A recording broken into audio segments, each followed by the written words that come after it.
Hi hello ನಮಸ್ಕಾರ, welcome back my YouTube channel. ನಾನು ದೀಪಾ. ಎಲ್ಲರೂ ಹೇಗಿದ್ದೀರಾ ಫ್ರೆಂಡ್ಸ್? ಚೆನ್ನಾಗಿದ್ದೀರಾ ಅಂತ ಭಾವಿಸ್ತಾ ಇದ್ದೀನಿ. ನಾನು ತುಂಬ ಚೆನ್ನಾಗಿದ್ದೀನಿ. ಇವತ್ತು ಡೈಲಿ ಲಾಗ್ ಏನು ಮಾಡ್ತಾಯಿಲ್ಲ, ನಿಮ್ಮ ಜೊತೆ 2 ರೆಸಿಪಿ ಶೇರ್ ಮಾಡ್ಕೊತಾ ಇದ್ದೀನಿ. ಬೆಳಗ್ಗೆ ಬ್ರೇಕ್ಫಾಸ್ಟ್ಗೆ ಮಕ್ಕಳ ಟಿಫನ್ ಬಾಕ್ಸು, ಕೆಲ್ಸಕ್ಕೆ ಹೋಗೋ ಟಿಫನ್ ಬಾಕ್ಸ್ಗೆ ಮಾಡ್ಕೊಬಹುದಾದ ಬ್ರೇಕ್ಫಾಸ್ಟು.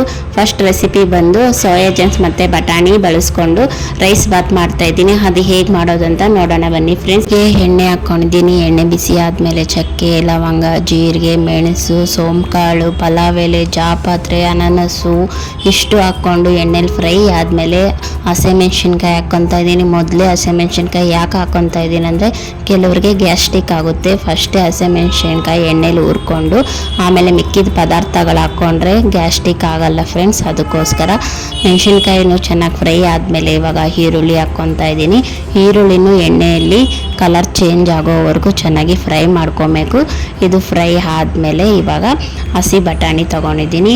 ನೀವು ಒಣಗಿದ್ದು ಬಟಾಣಿ ಆದರೆ ರಾತ್ರಿ ನೆನೆಸ್ಬಿಟ್ಟು ಬೆಳಗ್ಗೆ ಯೂಸ್ ಮಾಡ್ಕೊಬೋದು. ಬಟಾಣಿ ಹಾಕಿ ಚೆನ್ನಾಗಿ ಮಿಕ್ಸ್ ಮಾಡ್ಕೊತಾ ಇದ್ದೀನಿ ಫ್ರೆಂಡ್ಸ್. ಅದಾದಮೇಲೆ ಇವಾಗ ಟೊಮೊಟೊ ಹಾಕ್ಕೊತಾ ಇದ್ದೀನಿ. ಟೊಮೊಟೊನೂ ಚೆನ್ನಾಗಿ ಮಿಕ್ಸ್ ಮಾಡಿಕೊಂಡು ಅದ್ರ ಜೊತೆಗೆ ಸೋಯಾ ಜಂಕ್ಸ್ ಹಾಕ್ಕೊತಾ ಇದ್ದೀನಿ. ಸೋಯಾ ಜಂಕ್ಸು ಬಿಸಿನೀರಲ್ಲಿ 1-2 ನಿಮಿಷ ನೆನೆಸಿ ಚೆನ್ನಾಗಿ ನೀರೆಲ್ಲ ಅದರಿಂದ ತೆಗೆದು ಆಮೇಲೆ ಸೋಯಾ ಜಂಕ್ಸನ್ನ ಹಾಕ್ಕೊತಾ ಇದ್ದೀನಿ ನಾನು. ಆಮೇಲೆ ಇವಾಗ ಅದು ಎಲ್ಲನೂ ಉಪ್ಪು ಜೊತೆ ಚೆನ್ನಾಗಿ ಬೇಯಲಿ ಅಂತ ಹೇಳ್ಬಿಟ್ಟು ಸಾಲ್ಟ್ ಹಾಕ್ಕೊಂಡು ಬೇಯಿಸ್ಕೊತಾ ಇದ್ದೀನಿ. ಚೆನ್ನಾಗಿ ಟೊಮೊಟೊ ಎಲ್ಲ ಸಾಫ್ಟ್ ಆದಮೇಲೆ ಶುಂಠಿ ಬೆಳ್ಳುಳ್ಳಿ ಪೇಸ್ಟ್ ಹಾಕ್ಕೊಂಡು ಹಸಿ ವಾಸನೆ ಹೋಗೋ ಗಂಟನೂ ಚೆನ್ನಾಗಿ ಫ್ರೈ ಮಾಡ್ಕೊತಾ ಇದ್ದೀನಿ. ನಾವು ಏನೇ ಪದಾರ್ಥ ಹಾಕಲಿ, ರೈಸ್ ಬಾತ್ಗೆ ಆಗಲಿ, ಪಲಾವ್ಗೆ ಆಗಲಿ, ಬಿರಿಯಾನಿಗೆ ಆಗಲಿ ಎಲ್ಲನೂ ಎಣ್ಣೆಯಲ್ಲಿ ಚೆನ್ನಾಗಿ ಫ್ರೈ ಆಗಿರಬೇಕು. ಯಾವುದೂ ಹಸೆ ಇರಬಾರ್ದು. ಚೆನ್ನಾಗಿ ಫ್ರೈ ಆಗಿ ಎಣ್ಣೆ ತೇಲ್ತಾ ಇದ್ದರೆ ಎಂಥ ರೈಸ್ ಬಾತ್ ಆಗಲಿ, ಪಲಾವ್ ಆಗಲಿ ತುಂಬಾ ಟೇಸ್ಟಿಯಾಗಿರುತ್ತೆ ಫ್ರೆಂಡ್ಸ್. ಇದು ಮಾಡೋದು ಸ್ವಲ್ಪ ಪೇಷನ್ಸ್ ಇರಬೇಕು. ಎಷ್ಟು ನಿಧಾನಕ್ಕೆ ನಾವು ಮಾಡ್ತೀರೋ ಅಷ್ಟೇ ಟೇಸ್ಟಿಯಾಗಿ ಬರುತ್ತೆ. ಬೇಗ ಮಾಡಬೇಕು. ಅರ್ಜೆಂಟಲ್ಲಿ ಮಾಡಿದ್ರೆ ನಿಜ ಟೇಸ್ಟ್ ಇರಲ್ಲ. ಶುಂಠಿ ಬೆಳ್ಳುಳ್ಳಿ ಪೇಸ್ಟ್ ಎಲ್ಲ ಆದಮೇಲೆ ಮೊಸರು ಹಾಕ್ಕೊಂಡಿದ್ದೀನಿ. ಮೊಸರು ಮತ್ತು ಕೊತ್ತಂಬರಿ ಸೊಪ್ಪು, ಪುದೀನ ಹಾಕ್ಕೊಂಡು ಚೆನ್ನಾಗಿ ಮಿಕ್ಸ್ ಮಾಡಿಕೊಂಡೆ. ಆಮೇಲೆ ನಾನು ಪೇಸ್ಟ್ ಹಾಕ್ಕೊಂಡೆ. ಇದು ಖಾರದ ಪುಡಿ. ಅದು ನಾನು ಹಾಕ್ಕೊಂಡಿರೋ ಪೇಸ್ಟ್ ಬಂದು ಕಲರ್ಗೋಸ್ಕರ ಬಾಡಿಗೆ ಮೆಣಸಿನ್ಕಾಯಿ ಬಿಸಿನೀರಲ್ಲಿ ನೆನೆಸಿ ಪೇಸ್ಟ್ ಮಾಡಿ ಇಟ್ಕೊಂಡಿರ್ತೀನಿ ನಾನು. ಅದನ್ನು ಹಾಕ್ಕೊತಾ ಇದ್ದೀನಿ. ನಿಮ್ಮ ಹತ್ರ ಅದಿಲ್ಲ ಅಂತ ಹೇಳಿದ್ರೆ ಖಾರದ ಪುಡಿ ಹಾಕ್ಕೊಬೋದು.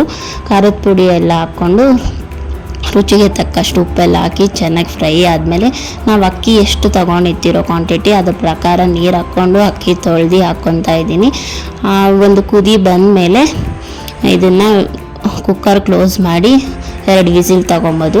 ಆಮೇಲೆ ಉಪ್ಪು ಖಾರ ಎಲ್ಲ ಕರೆಕ್ಟಾಗಿದೆಯೋ ನೋಡ್ಕೊಂಡು ಆಮೇಲೆ ಕುಕ್ಕರ್ ಕ್ಲೋಸ್ ಮಾಡಿ 2 ವಿಸಿಲ್ ತೊಗೊಳ್ಳಿ. ತುಂಬಾ ಟೇಸ್ಟಿಯಾಗಿರುತ್ತೆ. ಇದಕ್ಕೆ ಕಾಂಬಿನೇಷನ್ ಚಟ್ನಿ ಆಗ್ಬೋದು, ಇಲ್ಲಾಂದರೆ ಮೊಸರು ಬಜ್ಜಿ, ಎರಡೂ ಇಲ್ಲಾಂದ್ರೂ ಹಾಗೇ ತಿನ್ಬೋದು. ಯಾಕಂದರೆ ತುಂಬ ಮಸಾಲೆ ಇಲ್ವಲ್ಲ, ಹಾಗೆ ತಿನ್ನೋದಕ್ಕೆ. ನಿಮ್ಗೆ ಏನಾದರೂ ಈ ರೆಸಿಪಿ ಇಷ್ಟ ಆದರೆ ಟ್ರೈ ಮಾಡಿದ್ರೆ ಕಮೆಂಟ್ ಸೆಕ್ಷನಲ್ಲಿ ಹೇಳಿ ಫ್ರೆಂಡ್ಸ್. ಹೇಗೆ ಬಂತು, ಚೆನ್ನಾಗಿತ್ತಾ ಇಲ್ವಾ ಅನ್ನೋದನ್ನು. ಇವಾಗ ನೋಡಿ ಫ್ರೆಂಡ್ಸ್, ಕುಕ್ಕರೆಲ್ಲ ವಿಸಿಲೆಲ್ಲ ಕೂಲ್ ಆದಮೇಲೆ ತೆಗಿತಾ ಇದ್ದೀನಿ. ನೋಡಿ, ತಳನೇ ಅಂಟಿರಲ್ಲ, ತುಂಬ ಟೇಸ್ಟಿಯಾಗಿ ಬಂತು. ಇವಾಗ 2ನೇ ರೆಸಿಪಿ ನೋಡೋಣ. 2ನೇ ರೆಸಿಪಿ ಬಂದು ಸೊರೆಕಾಯಿ ಕುರ್ಮಾ. ಚಪಾತಿ, ರೊಟ್ಟಿ, ಪೂರಿಗೆ ಸರ್ವ್ ಮಾಡ್ಬೋದು. ಎಲ್ಲ ಹಸಿದೆ ತೊಗೊಂಡಿದ್ದೀನಿ. ಕಾಯಿ ಮತ್ತು ಹಸಿಮೆಣ್ಸಿನ್ಕಾಯಿ, ಸೋಂಕಾಳು, ಚಕ್ಕೆ, ಲವಂಗ, ಬೆಳ್ಳುಳ್ಳಿ, ಶುಂಠಿ, ಕೊತ್ತಂಬರಿ ಸೊಪ್ಪು, ಪುದೀನ ಇಷ್ಟೂ ಹಸಿದೆ ಗ್ರೈಂಡ್ ಮಾಡ್ಕೊಬೇಕು ನುಣ್ಣದಾಗಿ. ಅದು ಗ್ರೈಂಡ್ ಮಾಡಿ ಸೈಡಲ್ಲಿ ಇಟ್ಕೊಂಡ್ಮೇಲೆ ಇವಾಗ ಒಂದು ಬಾಣಲಿ ಇಟ್ಕೊಂಡಿದ್ದೀನಿ. ಎಣ್ಣೆ ಬಿಸಿ ಆದಮೇಲೆ ಸಾಸಿವೆ ಚಿಟಾಪಟ ಅಂದಮೇಲೆ ಫ್ರೆಂಡ್ಸ್ ಇವಾಗ ಈರುಳ್ಳಿ ಹಾಕ್ಕೊತಾ ಇದ್ದೀನಿ. ಈರುಳ್ಳಿ ಚೆನ್ನಾಗಿ ಕಲರ್ ಚೇಂಜ್ ಆಗೋ ಗಂಟ ಫ್ರೈ ಮಾಡ್ಕೊಬೇಕು. ಆಮೇಲೆ ಕರಿಬೇವಿನ ಸೊಪ್ಪು ಹಾಕ್ಕೊತಾ ಇದ್ದೀನಿ. ಎಲ್ಲವನ್ನೂ ಹಾಕ್ಕೊಂಡು ಕಲರ್ ಚೇಂಜ್ ಆಗೋ ಗಂಟ ಎಣ್ಣೆಯಲ್ಲಿ ಫ್ರೈ ಮಾಡ್ಕೊಬೇಕಾಗುತ್ತೆ. ಆಮೇಲೆ ಇವಾಗ ಸಣ್ಣದಾಗಿ ಹಚ್ಕೊಂಡಿರೋ ಸೊರೆಕಾಯಿ ಹಾಕ್ಕೊಂಡಿದ್ದೀನಿ. ಎಳೆದಾದರೆ ನಾವು ಹೀಗೆ ಎಣ್ಣೆಯಲ್ಲಿ ಫ್ರೈ ಮಾಡ್ಕೊಬೋದು. ಸ್ವಲ್ಪ ಏನಾದರೂ ಬಲ್ತಿದ್ರೆ 1-2 ವಿಸಿಲು ಕುಕ್ಕರಲ್ಲಿ 2 ವಿಸಿಲ್ ತಗೊಂಡು ಆಮೇಲೆ ಹೀಗೆ ಮಾಡ್ಕೊಬೋದು. ಆಮೇಲೆ ಮತ್ತೆ ಇನ್ನೊಂದು ಏನಂದರೆ, ನಿಮಗೆ ಬೇಗ ಆಗಬೇಕು ಅಂತ ಹೇಳಿದ್ರೆ ನೀವು ಕುಕ್ಕರಲ್ಲಿ 2 ವಿಸಿಲ್ ತಗೊಂಡು ಆಮೇಲೆ ಹೀಗೆ ಮಾಡ್ಕೊಳ್ಳಿ, ಬೇಗ ಆಗುತ್ತೆ. ಇಲ್ಲ ನಮಗೆ ಟೈಮ್ ಇದೆ ಅಂತ ಹೇಳಿದ್ರೆ ಎಣ್ಣೆಯಲ್ಲೇ ಫ್ರೈ ಮಾಡಿಕೊಂಡು ಈ ಸೊರೆಕಾಯಿ ಕುರ್ಮನ ಮಾಡ್ಕೊಬೋದು. ಇವಾಗ ಇದಕ್ಕೆ ಉಪ್ಪು ಹಾಕ್ಕೊತಾ ಇದ್ದೀನಿ. ಉಪ್ಪು ಹಾಕ್ಕೊಂಡು 2 ನಿಮಿಷ ಫ್ರೈ ಆದಮೇಲೆ ಟೊಮಾಟೊ ಹಾಕ್ಕೊತಾ ಇದ್ದೀನಿ. ಟೊಮಾಟೊನು ಸೋರೆಕಾಯಿ ಜೊತೆ ಚೆನ್ನಾಗಿ ಫ್ರೈ ಆಗಿ ಸಾಫ್ಟ್ ಆಗೋ ಗಂಟನು ಎಣ್ಣೆಯಲ್ಲಿ ಫ್ರೈ ಮಾಡ್ಕೊಬೇಕು. ಸೋರೆಕಾಯಿ ಎಣ್ಣೆಯಲ್ಲಿ ಅರ್ಧ ಬಾಯ್ಲ್ ಆಗಬೇಕು, ಅಲ್ಲಿ ಗಂಟ ಚೆನ್ನಾಗಿ ಫ್ರೈ ಮಾಡ್ಕೊಬೇಕಾಗುತ್ತೆ ಫ್ರೆಂಡ್ಸ್. ಆಮೇಲೆ ಇದನ್ನೆಲ್ಲ ಫ್ರೈ ಆದಮೇಲೆ ಇವಾಗ ರುಬ್ಬಿಟ್ಕೊಂಡಿದ್ರಲ್ಲ ಮಸಾಲಾನ ಅದನ್ನು ಹಾಕ್ಕೊತಾ ಇದ್ದೀನಿ.